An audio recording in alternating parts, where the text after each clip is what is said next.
How are we doing, Kansas Jayhawks fans? This is your host, Nick Rondeau, bringing at you some Jayhawks Daily content. And, the day has passed. We beat Notre Dame. On to the next game. Absolutely crucial game to win. We're going to break down that game, next, but it's tournament style. So you know what that means. We've got Syracuse today at 3:30 Eastern time, that is, on TNT. Again, in Las Vegas. And that Syracuse team's going to be tired because they just took the number 3, I believe, Houston team into overtime and lost 78-74. I mean, is that right? And they don't have their best player? Wait, what is that? I don't know how I'm reading this correctly. Unbelievable performance from that Syracuse team. We'll break it down a little bit. Obviously, not their game. We're only looking ahead to what we've got. But Syracuse took Houston to the wire last night, and that's going to be a tough game. But 3:30 Eastern time today for us on TNT. Very excited to play that game. But let's get into a little bit of how the Notre Dame game went. How were we feeling? And as you can see, yes, topped them 71-61. Flory shined again. Just right from the jump, Flory was looking good. He had a couple of great highlight-type plays, including, blocking Marcus Burton's three-point attempt and then taking it himself on a little transition to get an and-one basket that was more than just an and-one. They even called a flagrant on him, too, so we got another whole possession. I mean, it was a great performance by Flory again. 8 of 15, 18 points, 9 rebounds, 5 blocks. Unbelievable. Flory Badunga is really coming to his own, and he is a guy who, I see as his game only getting better when Darren Peterson's back. His versatility increases, his usage rate will go down a little bit more. They'll have to, respect more of, the hedge rather than go to the roll man because they're starting to, catch on to Flory being, a very effective roll man. And he's still making plays. He's been that good with both of his hands. He finished again with his right, today. He was 8 of 15. Just a great performance from Flory. Very, very exciting stuff that we like to see. And shout out Bryson Tiller. Another, almost an identical performance, minus the blocks. But he had 17 points on 8 of 15 shooting, 9 rebounds. And, it was great. It was fun to see everyone kind of gelling. Like the thing with Flory also, 5 assists. His eyes were always up. He knew even, because early on, he scored a lot of his points early, so then they started really trapping, doubling on him, and his eyes were always up, finding a cutter, finding Trey White, finding Cole Rosario, maybe finding the skip pass over. It was an excellent performance all around. They handled their business like they should have. Doesn't matter, no Darren Peterson or not. It is a game against Notre Dame. You've got to win that game. They did. We're excited, and for the most part, most players played pretty well. I was pretty excited. Not everything went amazing. We saw Jaden Dawson go down very early in the game. His first couple of minutes, he went to the locker room. He never came back. Looked like some sort of wrist injury. Not ideal. Definitely not ideal. He may not been playing amazing for us, but as long as we don't have Darren Peterson, we can't just keep piling up injuries because this is when, the redshirting gets difficult. I'd ask for a couple more minutes out of Jamari McDowell, El Marco Jackson, who both stepped up in their own right, give them credit. But we can't have the injuries keep piling up because who's going to, next up mentality only goes so far until you've got these guys playing way too many minutes that they shouldn't be. But that was disappointing. Trey White also took a big knock on his nose, but came back in. Just an absolute baller, Trey White. Didn't have the best game statistically. He was 5 for 12 from shooting, but 16 points. He got to the line, 2 for 3 from 3, some big threes too. And I just love the way Trey White plays.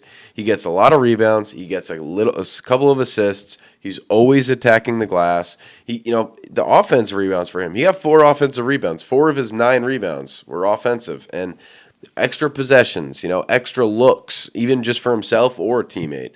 He was playing very well, very excited that, Trey White kind of helped us out in some big moments. But that's what this team's doing. They're waiting to see, who's our guy in the wake of Darren Peterson. Well, Flory's amazing. We're going to get him some looks. But, you got to kind of have a guard, and Trey White's kind of that guy. And, Melvin played fine. Offensively, 5 for 11 that time, 2 for 6 from three.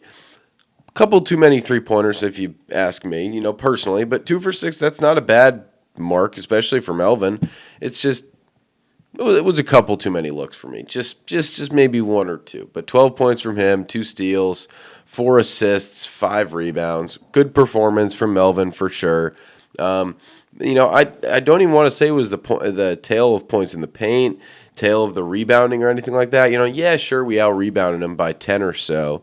But we only had, a couple more points in the paint than them, only 38, which is, that's almost half the points or more than half the points. But it wasn't, a one-note type of game. It entailed some runs in all different areas. It entailed some, bigger three-point shots, kind of bigger separate the league. Some big defensive performances. I mean, we held them to 61 points. And another crazy thing that really, is speaking to this team is somehow magically making teams either forget how to shoot the three-point ball or just like they are really that good at, defending it. I mean, Notre Dame, 4 of 24 from the three-point line. Like I said, that they were, they had some elite shooters. Braden Shrewsbury had 3 of their threes. He was 3 of 9. Marcus Burton, 0 for 3 from three-point. It was just a big performance from the whole team. Everyone played very hard defensively. In the second half, Notre Dame was 1 for 11 from 3. I mean, just things you can only dream of as a coach, saying, we're going to put effort, we're going to have, aggressive closeouts, make sure no one gets an easy look. That's what they did.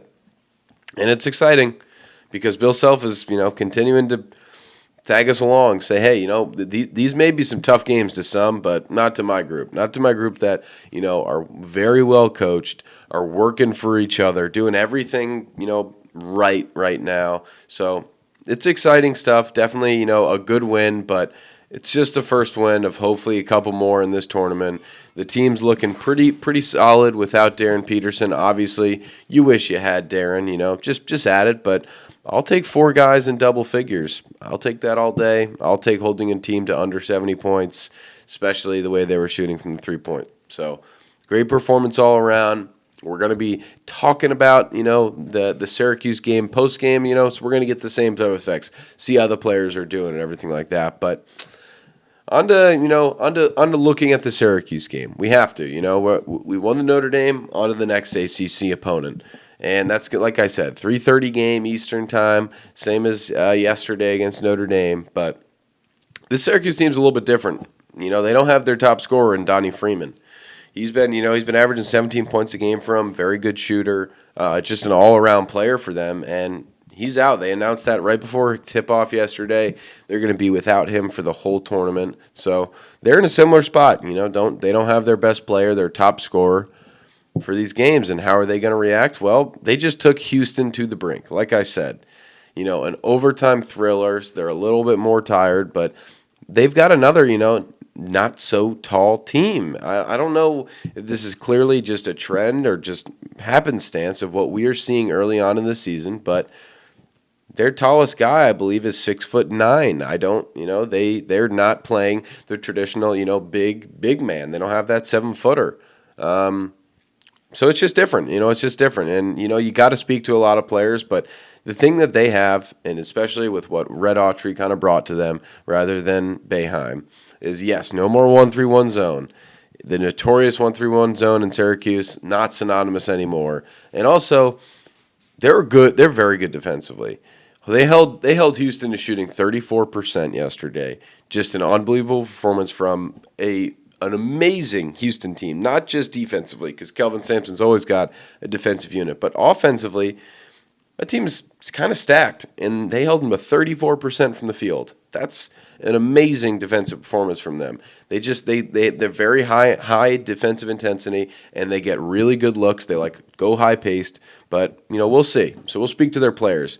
Keon Anthony, got to shout him out. I shouted him out yesterday. Got to shout him out again. Another freshman, absolutely balling. And yes, he is Carmelo Anthony's son, and you'll be able to tell pretty easily. He's picking up his signature moves.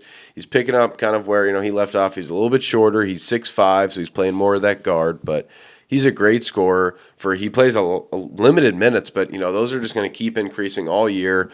They're also going to keep increasing in with Donnie Freeman out, but he's just a super talented player. And the bigger difference maybe in his game, but I'm still going to give credit to Carmelo. And again, when I speak of comparisons, I'd like everyone to know I try to speak to how they played in college rather than a lengthy NBA career. I've seen some of the comments saying, I compared the Boozer twins to their dad, year 6 of his NBA prime. No, I'm not speaking to. I speak to them when they were in college. We're in a college basketball podcast. It's crazy, I know. But again, so just to speak, the bigger difference, which I still think Carmelo gets a little bit less disrespect from, is defensively.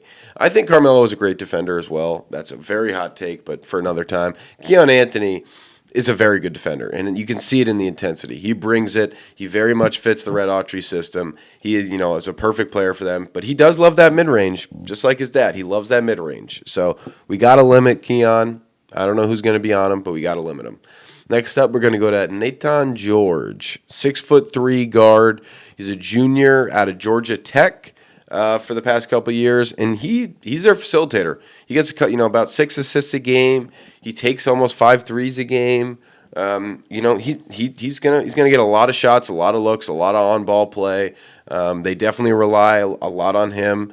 So, we're going to see that's probably going to be the Melvin matchup. Maybe, maybe not. Who knows? But that's going to be a tough matchup. And, that's the thing is he's got a lot of returning, not just returning players, but returning from programs. So not a young group here at all. Definitely not a young group. Keon Anthony is that young star for them. But, you're going to keep hearing these names. There are a lot of, juniors and seniors. And next up on the list is going to be William Kyle III. And he's a 6'9" senior. Played 2 years at South Dakota State. He was their best player, one of their solid players. Went 1 year at UCLA, did not play there at all, and said, I want to be a starter. I want to be a big role. I'm going to go to Red Autry's system over at Syracuse, and he is excelling. He's getting 9 rebounds a game. He's getting 3 blocks a game almost. He's getting over a steal. I mean, he does everything. William Kyle is the guy who does everything for this team. He's going to have his hands full with Flory for sure, but it's going to be a tough game. He's one of their, tougher competitors. He's a key starter and a big defender for them. So we've got our hands full. But on to the next. Tyler Betsy, 6'8", small forward, a sophomore he played at Cincinnati last year. But he put up 16 against Houston. He's got a good 3-point shot. Definitely, younger coming off the bench, it seems, but solid player. Definitely, contributes defensively, but is going to have a little bit of that extra, outside range shot that definitely helps the team out. So we'll see how that plays. Coming on to Nate Kings, 6'5" senior from Oregon State for a couple of years. He's again about 5 threes a game. They're going to take a lot of threes, but they're going to take good threes, and they're a good team. Next up, we got J.J. Starling. Kind of an interesting story. Maybe some of you remember from last year. He averaged about 18 a game last year, being a starter for Syracuse. He's just getting less shots up. I don't know if it's just he fell out of love in the system or anything, but he's coming off an injury even from this year. But he averaged 18 points a game last year, and just very interesting to see him kind of fall out in this way. But last up, we'll go Sadiq White. Gets a couple of minutes because he's that 6'9". He's another guy they plug in. He's a freshman. He just helps with height, gets a couple extra boards. But again, like I said, 6'9", some of their tallest players. Not exactly the height matchup that is too alarming to us. We kind of like that, where we kind of fit in. And we're going to keep playing that same starting lineup.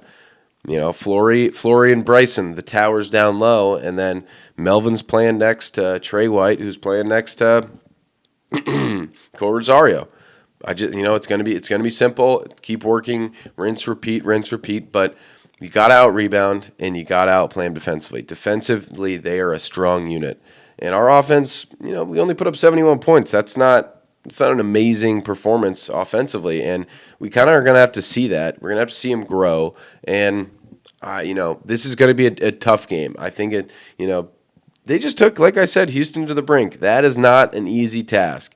Houston should be cruising in some of these games, and maybe it'll take Kelvin Sampson and his team a while to figure it out, but that is a very impressive. I know it doesn't going to go on the quad win, category win or anything like that, but That's going to improve Syracuse's net ranking just because they're a talented team. They took a very talented team. But what do we want to see? Keys to the game. What do we want to see?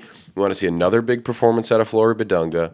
If he can get 20 points, that's amazing. But another 15, maybe 10 rebounds. Just let's pound the paint again. That if people are going to leave undersized players as their centers, which we have done in the past. We had years where KJ Adams was playing the 5. So it happens. You will then pound the paint. You just have to. And, Bryson Tiller was looking good, finishing around the rim. His three-point ball wasn't quite falling, but his aggressiveness and attacking of the rim was excellent. Melvin Council was looking for, little cutters, looking for passers, looking for lobs. Everyone was really playing their butts off yesterday, and we like to see that. We just want to see it continue. Tournament style, a tough team in Syracuse, can't overlook the competition. I think it's going to be a tight one, just, considering they got a lot of respect. They got national eyes on them seeing that game against Houston. Everyone knows Houston, and people don't remember, Syracuse. They remember Syracuse as being more of a sorry team the past couple of years. Not anymore. The Syracuse team, they're revamped. So we want to see big performances. I'm assuming we're going to have no Jaden Dawson today. That's disappointing. That means we're going to have to see some people step up. Cole Rosario, we're going to need to see you step up with some big three-pointers. We're going to need to see Trey White continue to be the player he has, super aggressive, attacking the rim, always helping on the defensive end and always helping on the offensive glass. Continue that performance. Bryson Tiller, let's see a couple of those 3 balls actually fall today. And from the bench, Jamari and Omarco, I'm going to shout them out. We want to keep them high intensity defensively. They just, I've a couple of blocks yesterday from those guys. Just, fun plays. Omarco kind of being the last help defender trailer, swats that back, leads to a transition. Just fun stuff. These guys are coming off the bench with a purpose.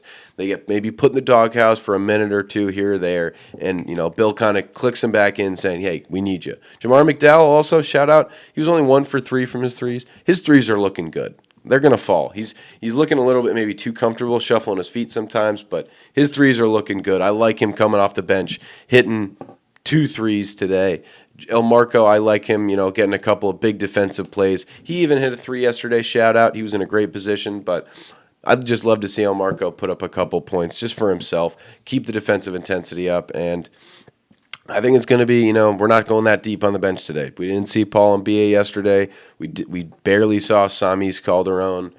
Maybe we'll see more just because Jaden's out and we've got that back-to-back type system, but we're going to need to see the big players show up. And this is quite the game to do it. It's quite the environment to do it. People forget this tournament, the top 4 teams, it's based off of score differential, points scored, points allowed. So right now we've got 10, a 10-point victory. We're 1-0. We've only allowed 61, so that's good, but only scored 71. So I don't exactly know how the rankings go. Houston definitely in that tight game of Syracuse is going to help us out a little bit. But you still got to beat Syracuse. You got to go 2-0. Tennessee won by 30 or so that's difficult. But top 4 teams, they get an extra couple milli added to the NIL fund. So if we want a better chance to get, a Tyron Stokes, I hear the buzz. It's still going. I don't see a signed signature over to Kentucky yet. So until then, Tyron Stokes could be a Jayhawk. Who knows? But okay, we're going to the prediction. I got Kansas taking down Syracuse in a tight one, 71-67. I think it's going to be a couple of defensive units clashing today pretty hard. I think we're going to see a lot of points in the paint from Bill again. That's going to be an emphasis. Bryson and Flory are going to be ping-ponging off each other, finding each other down low and just putting it off the glass, passing it back and forth. We're going to love to see it.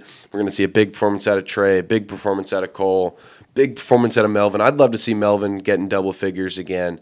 But I appreciate everyone for listening, for the breakdown of yesterday's game, for the preview of today's game. Let me know your thoughts on yesterday's game, your thoughts on today's game.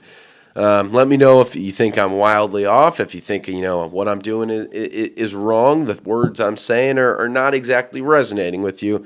You let me know. But I appreciate so much. Like, comment, subscribe, and at the end of the day, let's go get another win. Rock chalk. Go Jayhawks.